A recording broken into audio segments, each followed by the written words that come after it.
હે ભગવાન, હવે આજ જોવાનું બાકી હતું. ઓલપાડ કરંજ રોડ ઉપર આવેલા ખેતરમાંથી ઊભા ડાંગરનો પાક કાપી ચોરી થયા હોવાની ફરિયાદ પોલીસ ચોપડે નોંધાઈ છે. ઓલપાડ તાલુકાના હતીસા ગામે ખેડૂતના ડાંગરના ખેતરમાંથી કોઈ હરામખોરે ઊભા ડાંગરના તૈયાર પાકની 70 થી વધુ ખામણીઓ ભાગ વચ્ચેથી કાપીને નુકસાન કરતા અન્ય ખેડૂતો ફફડી ઉઠ્યા છે.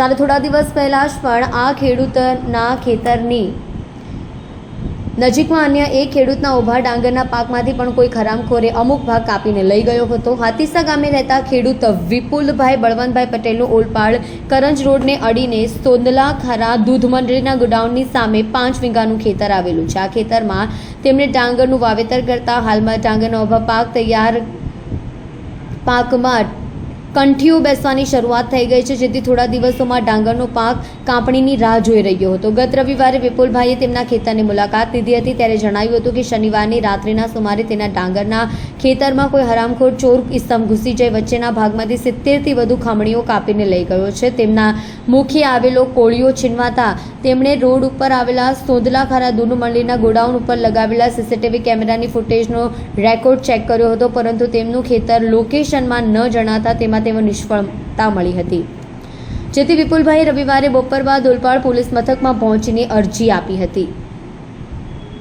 જી, આપનું નામ? વિપુલભાઈ બળવંતભાઈ પટેલ. વિપુલભાઈ, શું ઘટના બની છે? આપ ખેડૂત ડાંગરની ખેતી કરતા છે, શું ઘટના બની? મારા ખેતરમાંથી ભાત કાપીને લઈ ગયા છે ચોરી કરીને.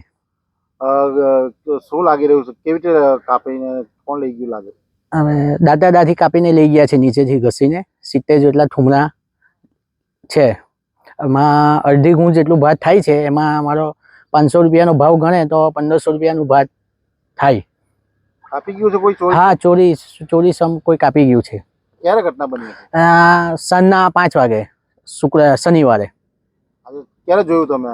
મેં શનિવારે જ જોયું છે, સાંજના 5 વાગે.